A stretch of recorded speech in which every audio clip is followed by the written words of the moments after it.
Hello guys. आज का हमारा टॉपिक है ह्यूमन आर्ट की इंटरनल एंड बेसिक इन्फॉर्मेशन के बारे में। मैं विकास गौड़ विकास इंस्टीट्यूट की तरफ से आपके सामने इस टॉपिक के बारे में बताना चाह रहा हूं। तो देखिए, आज ह्यूमन आर्ट के बारे में आप डिटेल पढ़ने वाले हैं। बेसिक इन्फॉर्मेशन कैसे क्या होता है, जिसकी ओरिजिन है, ओरिजिन यानी इसकी उत्पत्ति, इसका शुरुआत कहाँ से हुई। जब एम्ब्रियो डेवलप्ड होता है माँ की यूट्रस में, तो वहाँ 3 लेयर होती हैं, एक्टो, मीजो और एंडो। तो सबसे जो मीजोडर्म होती है, मीजोडर्म ये लेयर होती है, इसे आप मध्य जनन स्तर भी कह सकते हैं। मध्य जनन स्तर ये क्या करती है, हमारे ह्यूमन हार्ट का फॉर्मेशन करती है। अगर मैं इसकी साइज की बात करूं, तो इसमें साइज में क्या होता है कि एक एडल्ट जो पर्सन होता है, इसमें क्या होता है कि 12 सेंटीमीटर से लेकर 9 सेंटीमीटर इसकी एक साइज होती है। ये एक एडल्ट की बात कर रहा हूँ मैं, एक एडल्ट पर्सन की बात कर रहा हूँ। इसके बाद में अगर मैं इसकी पोजीशन की बात करता हूँ, पोजीशन की बात करूँ, इसकी स्थिति की बात करूँ कि कहाँ ये हमारी बॉडी में प्रेजेंट होता है, तो ये हमारे क्या होता है कि जो लंग्स होते हैं उसके लेफ्ट में लोअर साइड पे होते हैं। आप इसको ऐसे समझिए, जैसे मान लीजिए आपके ये एक ट्रैकिया होता है जिसे आप श्वास नाल बोलते हैं। इसमें यहाँ नीचे जाएंगे तो आप इसमें इस टाइप्स के आपके लंग्स हो जाते हैं। ये आपके लंग्स हैं, क्लियर। ये आपका राइट लंग्स है और ये लेफ्ट लंग्स है। तो इस लेफ्ट लंग्स है। अब इसकी जो लोअर साइड में इस प्रकार से इधर जो वेटेज होता है, ये हार्ट यहाँ पर पोजिटेड होता है, यहाँ पर फिक्स होता है। और इसके जस्ट नीचे की मैं बात करता हूँ, तो नीचे यहाँ पर क्या होता है कि तनुपट होता है, जिसे आप डायफ्राम बोलते हैं। तो इस प्रकार से ये हमारे थोरेसिक जो कैविटी होती है वहाँ पर इस प्रकार से प्रेजेंट होता है, क्लियर। अब इसकी एक मैं बॉडी वेट की बात, बॉडी में जिसकी वेट की बात करूँ, तो इसमें क्या होता है कि जो वेट होता है इसमें मेल और फीमेल में अलग अलग होता है। जो मेल होता है इसमें क्या होता है कि 280 से लेकर 340 ग्राम्स का वेट होता है। अगर मैं फीमेल की बात करूं तो फीमेल में थोड़ा कम होता है। इसमें क्या होता है 230 से लेकर 280 ग्राम इसका फीमेल में वेट होता है। ये भी एक एडल्ट पर्सन की बात हो रही है, तो आपको इतना पता होना चाहिए। इसके बाद में क्या बात करते हैं कि जो हर्ट होते हैं, ये क्या होता है कि मोस्टली 2 टाइप्स के होते हैं।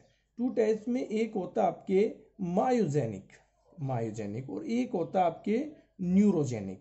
अभी मायोजेनिक और न्यूरोजेनिक क्या सिस्टम है, ये जो ह्यूमन इंडिया जो हमारे अंदर होता है, जो मानव जाति में होता है, उसमें क्या होता है मायोजेनिक होता है। और अब इसमें समझिए कि जो आपने नाम सुना होगा लिविंग ऑर्गेनिज्म, एक वर्टिवेट एक नॉन वर्टिवेट, जो कशेरू की बोलते हैं आप वर्टिवेट्स, और जो इनवर्टिवेट्स जिनमें बैकबोन प्रेजेंट होती है या बैकबोन प्रेजेंट होती है, उनको वर्टिवेट कहते हैं। तो इसमें तो क्या होता है मायोजेनिक होता है, मायोजेनिक। और मायोजेनिक को हिंदी में बोलते हैं पेशीय जनित, पेशीय जनित। न्यूरोजेनिक में क्या होता है कि न्यूरोजेनिक, जैसे मान लीजिए आपने कॉकरोच का नाम सुना होगा, कॉकरोच, कॉकरोच वगैरह है, इनमें क्या होता है न्यूरोजेनिक होता है। तो यहाँ इतना क्लियरली हो जाता है। अब इसकी मैं आउटर स्ट्रक्चर की बात करूँ तो आपके दिमाग में ये आता है कि भाई हमारा हार्ट ऐसा होता है। ओरिजिनली होता तो नहीं है, लेकिन आप बचपन से ऐसा पढ़ते आए, तो मैं ये बता देता हूँ कि आप मान लीजिए हार्ट ऐसा होता है। तो ये हार्ट ऑर्गन होता है, वो क्या होता है डबल मेम्ब्रेन होता है। डबल मेम्ब्रेन यानी दोहरी झिल्ली युक्त एक कोशिकांग होता है। तो डबल मेम्ब्रेन ऑर्गन होता है। अब इसमें क्या होता है कि ये तो इसके मोस्टली आउटर मेम्ब्रेन होती है। क्या होती है आउटर मेम्ब्रेन। और ये जो होती है इसकी इनर मेम्ब्रेन होती है, इनर मेम्ब्रेन, ये इनर मेम्ब्रेन होती है।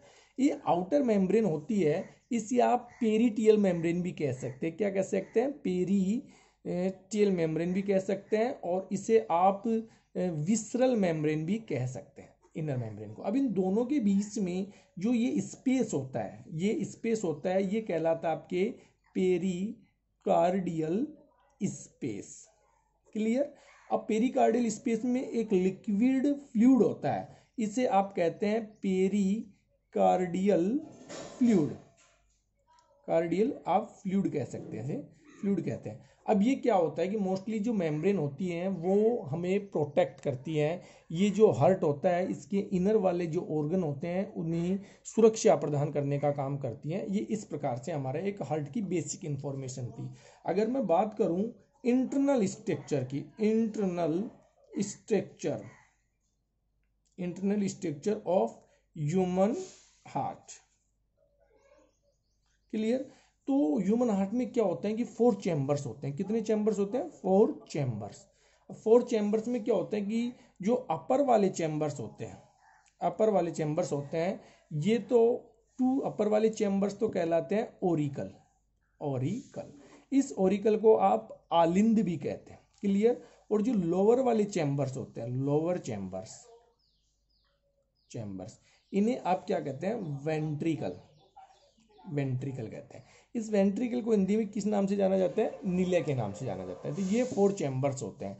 अपन किसकी बात कर रहे हैं? ह्यूमन बीइंग की।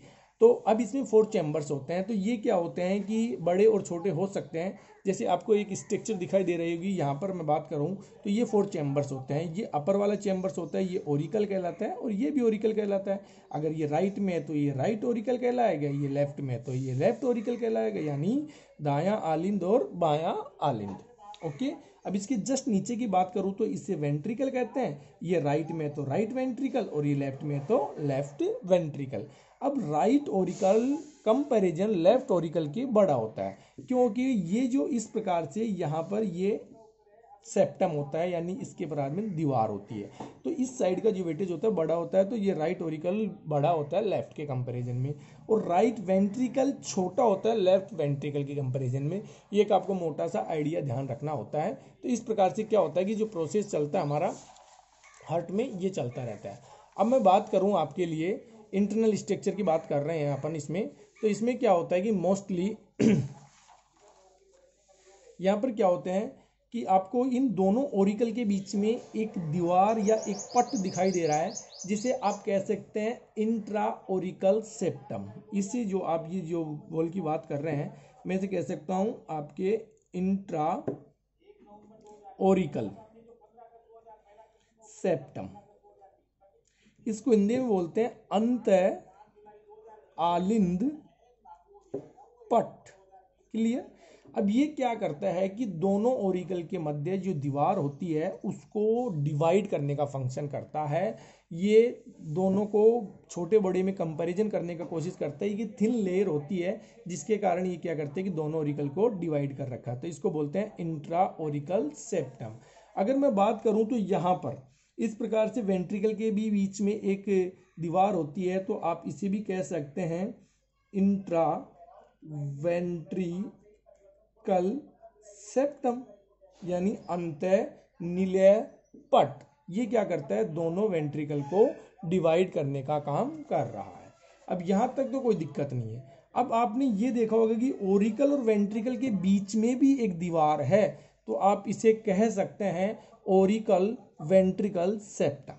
क्या कह सकते हैं? ओरिकल वेंट्रिकल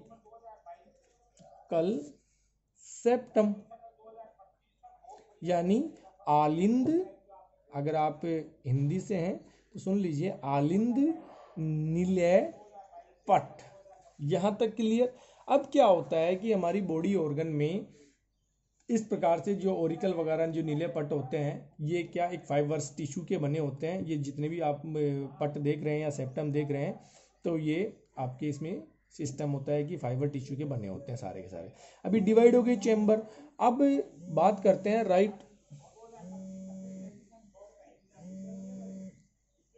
इस प्रकार से आगे बताते हैं अपन थोड़ा।